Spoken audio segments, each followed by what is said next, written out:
नमस्कार माझ्या मित्रमैत्रिणींनो, कसे आहात आपण सगळे? तर आपल्या सगळ्यांचं पुन्हा एकदा स्वागत आहे नवीन एका पॉझिटिव्ह व्हिडिओमध्ये.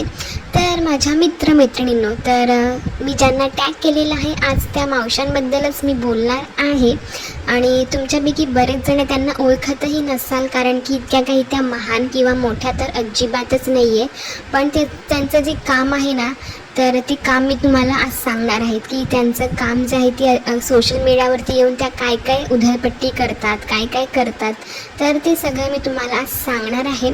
तर व्हिडिओ जो आहे तो शेवटपर्यंत बघायला विसरू नका, कारण की व्हिडिओ बघितल्यानंतर तुम्हाला कळेलच की अशा ह्या रोस्टर्स मावशांपासून आपल्यालासुद्धा सावध राहायचं आहे. तर चला जास्त वेळ न घालवता आपण आपल्या व्हिडिओला सुरुवात करू. तर बेसिकली ह्या रोस्टर्स मावशांचं काम असतं हवेत गोळ्या झाडणं. बरोबर ऐकलं तुम्ही. तर ह्या ज्या मावशा आहेत ना, काहीही पुरावे नसताना काहीही तोंडाला येईल ते बरळत राहतात आणि अगदी हवेमध्ये गोळ्या झाडत राहतात. एखादा तीर लागला तर लागला, आणि यांचे जे आहेत सो कॉल्ड अंधमंद भक्त तेही त्यांना सपोर्ट करतात. आता हे अंधमंद भक्त जे त्यांना कमेंट करत असतात ते सुद्धा त्यांचेच म्हणजे बोलतात ना, खोटे आय डी असतात.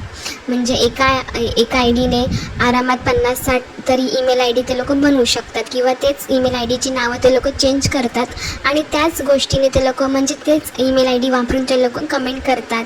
आणि कोणी जर त्या म्हणजे एखाद्या ब्लॉगर्सला जर यांनी रोस्ट केलं आणि त्या ब्लॉगर्सच्या बाजूने बोलणारं जर कोणी आलं तिकडे कमेंट करायला, तर एकतर त्या कमेंट डिलीट करतात, किंवा मग त्या कमेंट करणाऱ्यावर इतकं म्हणजे फायरिंग करतात ना, इतकं नको नको ते त्याला डबल मिनिंगमध्ये बोललं जातं, नको नको ते शब्द वापरले जातात, त्यांना अंधमंद भक्त म्हटलं जातं. तर असं हे त्यांचं बेसिकली काम असतं. आणि ह्या ज्या मावशा आहेत ना, त्यांनी फक्त 4-5 लोकांनाच असं धरून ठेवलेलं आहे. असं एखादं भूत कसं झपाटतं एकाच व्यक्तीला, तसं ह्या 3-4 मावशांनी मिळून ना 5-6 आपले जे ब्लॉगर्स आहेत त्यांना पकडलेलं आहे आणि त्यांना अगदी भूतासारखं जखडून ठेवलेलं आहे या लोकांनी. आणि यांचं काम काय असतं की आता एखादी जर ब्लॉगर असेल, खूप फेमस आहे, लाखांच्या वरती तिचे सबस्क्रायबर्स आहेत, तिची फॅन फॉलोविंगसुद्धा खूप जास्त आहे, तर तिच्यावर जळायचं, तिच्याबद्दल नको नको ते समाजामध्ये चुकीच्या गोष्टी पळवण्याचं काम त्या करत आहेत. आणि मला या गोष्टीचं वाईट वाटतं की या स्त्रिया असून एका स्त्रीबद्दल तिच्या चारित्र्यावरती सुद्धा बोलत आहेत. म्हणजे इतक्या खालच्या लेवलच्या ह्या बायका आहेत ना, म्हणजे बोलूच नाही शकत आपण की आताच रिसेंटली आपली खूप फेमस ब्लॉगर आहे, तिच्याबद्दल ह्या लोकांनी इतक्या घाणघाण कमेंटमध्ये यांचं डिस्कशन चालू होतं, तिच्या कॅरेक्टरवरती हे लोक घाणघाण बोलत होते. म्हणजे किती ना ह्या नक्की बायकाच आहेत का, ह्याचासुद्धा तुम्हाला म्हणजे प्रश्न पडेल जेव्हा तुम्ही ते व्हिडिओ बघाल, त्यांच्या कमेंट वाचाल. आता हा माझा व्हिडिओ बघितल्यावर त्यांना वाटेल की अरे ती कमेंट तर आम्ही नव्हती केली, आमच्या अंधमंद भक्तांनी केली होती. अरे पण त्यांनी ती कमेंट केली होती तर तुम्ही ती कमेंट डिलीट करू शकत होतात. उलट तुम्ही त्या कमेंटला बढावा देऊन तिथे तुमचे नको असलेले दात बाहेर काढून हसत होतात. आणि नको नको ते अजून तुम्ही त्या कमेंटला आन्सर करत होतात. म्हणजे किती लज्जास्पद आणि लाजिरवाणी गोष्ट आहे. तुमच्या बहिणीबद्दल, आईबद्दल किंवा तुमच्या स्वतःबद्दल कोणी जर असं कॅरेक्टरवरती बोललं तर तुम्ही त्या गोष्टीला असाच बढावा देणार आहात का? म्हणजे यावरूनच समजतं की तुमचं स्वतःचं कॅरेक्टर किती खराब झालेलं आहे ते. आणि त्यामुळे तुम्ही दुसऱ्यांच्या कॅरेक्टरवरती जे अजिबातच खराब झालेलं नाही आहे, अगदी क्लीन आहे, प्युअर आहे, त्या व्यक्तीला तुम्ही अशा पद्धतीने घालून पाडून खालच्या लेवलपर्यंत बोलत आहात. या रोस्टर्स लोकांचं कसं आहे माहिती आहे का मित्रमैत्रिणींनो? हम करे तो रासलीला और तुम करो तो कॅरेक्टर डीला. म्हणजे ह्यांना कसं वाटतं की मग आमचीच लाल असावी फक्त, आणि आम्ही जे करतो तेच योग्य आहे. अरे तुम्ही बोला. म्हणजे रोस्टिंग हा एक पार्ट आहे. मी हे सुरुवातीपासूनच बोलत आलेली आहे की रोस्टिंग करा, रोस्टिंगला पण एक लिमिटेशन असते, एक मर्यादा असतं. तुम्ही जे करताय ना ते अजिबातच रोस्टिंग नाही आहे. तुम्ही जे करताय एक हरासमेंट आहे, एक मेंटली टॉर्चर आहे समोरच्याला. म्हणजे किती तुम्ही अगदी त्याला म्हणजे डिप्रेशनला एखादी व्यक्ती जाईल ना ह्या लेवलपर्यंत तुम्ही बोलता. आणि तुम्ही त्या व्यक्तींबद्दल बोलता ज्यांच्याशी तुमचं काहीच घेणं देणं नाही आहे, तुमचं काही नातं नाही आहे, किंवा तुमचं कुठे काही मोठं शत्रुत्वही नाही आहे, किंवा पर्सनली तुमचं असं काहीच नाही आहे. त्या व्यक्तींना तुम्ही असं बोलता. तुमच्या ह्या बोलण्यातनंच समजून येतं की तुम्ही तुमच्या घरच्यांसोबत, तुमच्या रिलेशनमध्ये जे कोणी असेल त्यांच्यासोबत तुम्ही कसं वागता, तेच तुमच्या ह्या बोलण्यातनं, वागण्यातनं समजून येतं, दिसून येतं. आणि काल धनश्रीने पोस्ट टाकली होती. नशीब तिने स्क्रीनशॉट काढला होता आणि ते पुरावे तिने लगेच तिच्या कम्युनिटीलासुद्धा टाकले. तर ह्या मॅडमची ती कमेंट म्हणजे ह्या ज्या आपल्या फनाली ताई आहेत ना, फनाली मावशी काकू, तर त्यांच्या चॅनलवरती ती जी कमेंट जी आहे ती खरंच दिसत नव्हती. त्यांनी मला वाटते ती हाईड केली असावी. पण जेव्हा धनश्रीने तिच्या कम्युनिटीला त्याचा स्क्रीनशॉट टाकला ना, लगेच थोड्या वेळामध्ये ती कमेंट जी आहे त्यांच्यासुद्धा चॅनलवरती दिसायला लागली. म्हणजे की तिला आधी स्वतः किती म्हणजे अंधारात आहात ना ते कळले आता सगळ्यांना. आणि हळूहळू आता सगळ्यांचे डोळे उघडतसुद्धा आहेत. कारण की कितीतरी तुम्ही चुकीचे खोटे आरोप, कितीतरी ॲलिगेशन्स तिच्यावरती लावलेले आहेत की तिने खूप फेक चॅनल्स ओपन केलेले आहेत, खूप फेक आय डी ती क्रिएट करते आणि फेक आय डीने येऊन ती इकडे बोलत असते, आमच्या लोकांशी भांडत असते ती, आणि ती स्वतः येऊन कमेंट करते आणि डिलीटसुद्धा करते. म्हणजे किती खोटं बोलाल ना तुम्ही लोक. खोटं बोलण्याच्या सगळ्या मर्यादा तुम्ही लोकांनी पार केलेल्या आहेत आता. आणि त्याचबरोबर नशीब धनश्री तू खूप चांगलं केलंस की तू पटकन त्याचा स्क्रीनशॉट काढून घेतला, नाहीतर ह्या लोकांनी ती कमेंट डिलीट केली असती आणि नंतर तुझ्या नावाने अजून एक व्हिडिओ बनवला असता की ही कमेंट करून डिलीट करून पळून जाते म्हणून. नशीब तू हे खूप चांगली गोष्ट केलीस. म्हणजे किती खालच्या लेवलला तुम्ही जात आहात ना हे आता कळत आहे. आणि अजून एक आपल्या आहेत रोस्टर्स काकू. तर म्हणजे ब्लॉगर्स लोकांपैकी जर कोणी एखाद्या दिवशी जर व्हिडिओ नाही टाकला, पोस्ट टाकली की आज व्हिडिओ नाही येणार, तर लगेच यांचा दुसऱ्या दिवशी किंवा त्याच दिवशी व्हिडिओ येतो की आज यांचा का बरं व्हिडिओ नाही आला, काय ह्यांना काम होतं, कुठे गेल्या ह्या. म्हणजे किती चोराच्या मनात चांदणं. ह्यांना असं वाटलं असेल की आता धनश्रीने पोस्ट टाकलेली आहे, हिने आज व्हिडिओ टाकला नाही आहे, म्हणजे नेमकं आता यांचं काय चाललं आहे. म्हणजे नेहमी चोराच्या मनात चांदणं असतं ना, तसं आता ह्या लोकांचं झालेलं आहे. अरे तुम्ही जिच्यावरती व्हिडिओ केला ना की तिने आज व्हिडिओ का नाही टाकला, तिने तर आज पोस्ट टाकली, नक्की ही कुठे गेलेली आहे. त्याच दिवशी तुमच्यापैकीसुद्धा एकजण सुट्टीवर होतीच की मग.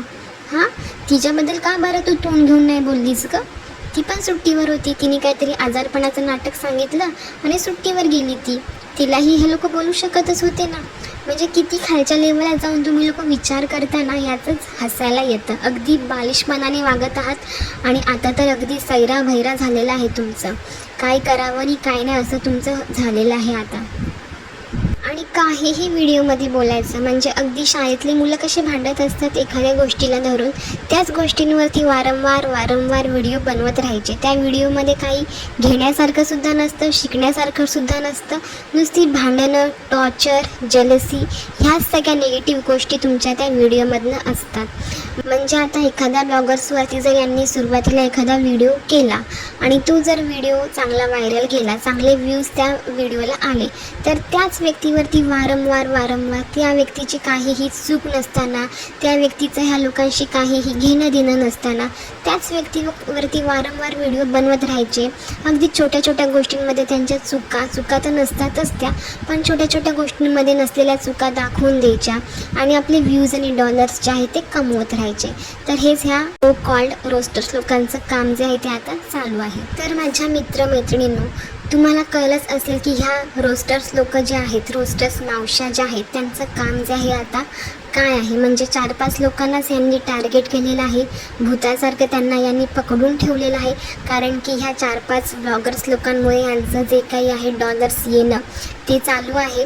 व्ह्यूज जे आहेत ह्या 4-5 लोकांमुळेच यांना येतात. त्यामुळे अगदी घट्ट यांनी पकडून ठेवलेलं आहे. त्याचबरोबर त्या ब्लॉगर्स लोकांबद्दल अगदी त्यांचं रोजचं डेली रुटीन जे आहे ते अगदी डोळ्यात तेल घालून बघणं वारंवार आणि त्याच छोट्या पॉईंट्स जे आहेत ते शोधून काढणं आणि त्याच्यावरतीच अगदी हागल्या मुतल्यासारखं बोलत राहणं. अगदी वारंवार तेच व्हिडिओ त्यांचे असतात. आणि हेच व्हिडिओ बघून ना आपल्यासुद्धा मनामध्ये, डोक्यामध्ये तीच निगेटिव्हिटी पसरत राहते आणि आपलं मन मन जे आहे ना, मन डोकं ते सुद्धा अगदी चिडचिडं होतं. एखाद्याबद्दल नको असला तरी आपल्या मनामध्ये राग जो आहे तो निर्माण होतो आणि आपण तसेच निगेटिव्ह बनत राहतो. आणि आपली ही निगेटिव्हिटी आहे, चिडचिडेपणा आहे, राग आहे, तो आपल्या रोजच्या आयुष्यामध्ये सुद्धा आपल्याला सतत जाणवत राहतो. त्याच्यामुळे आपलं पर्सनल लाईफ, प्रोफेशनल लाईफसुद्धा खराब होत आहे, डिस्टर्ब होत आहे, हे तुम्ही विसरू नका. त्यामुळे तुम्ही वेळीच सावध राहा आणि अशा ह्या सो कॉल्ड निगेटिव्ह रोस्टर्स मावशांपासून लांब राहा. त्यातच तुमचं आणि आपल्या पूर्ण समाजाचं भलं आहे. कारण की तुम्हाला एक सांगू का माझ्या मित्रमैत्रिणींनो, या जर खरंच म्हणजे सांगत असतात की आम्ही जॉब करतो, आम्ही वर्किंग आहोत, आमची फॅमिली आहे आणि त्यानंतर आम्ही हे सगळ्या गोष्टी करत आहोत, यूट्यूबवरती व्हिडिओ वगैरे टाकणं, रोस्टिंग करणं. पण मला एक सांगा, ज्या खरंच वर्किंग असतात त्यांना एवढा वेळ भेटतो का हो? म्हणजे जॉबला जाणं 8 तास, त्यानंतर 1-1.5 तासात 2 तासाचा प्रवास, त्यानंतर घरी येणं, मुलाबाळांचं करणं, या सगळ्या गोष्टी हँडल करून या सांगतात की आम्ही यूट्यूबवर व्हिडिओ बनवत आहोत रोस्टिंगचे. तर म्हणजे किती खोटं बोलावं ना मित्रमैत्रिणीनं. खरंच ह्या बायका ज्या आहेत ना, अगदी रिकाम टेकड्या आहेत. ह्या जॉब वगैरे अजिबात करत नाही आहेत. अगदी घरी बसून फक्त ह्या उचापात्या करत राहतात. वारंवार ह्या ब्लॉगर्स लोकांचे व्हिडिओ बघत राहतात आणि त्यातनंच थोड्याफार चुका काढून त्याच्यावरतीच ते लोक 20-20, 25-25 मिनटाचा व्हिडिओ बनवतात आणि त्यातनं त्यांना बऱ्यापैकी डॉलर्ससुद्धा मिळतात, जेणेकरून त्यांचं दोन्ही काम होत आहे.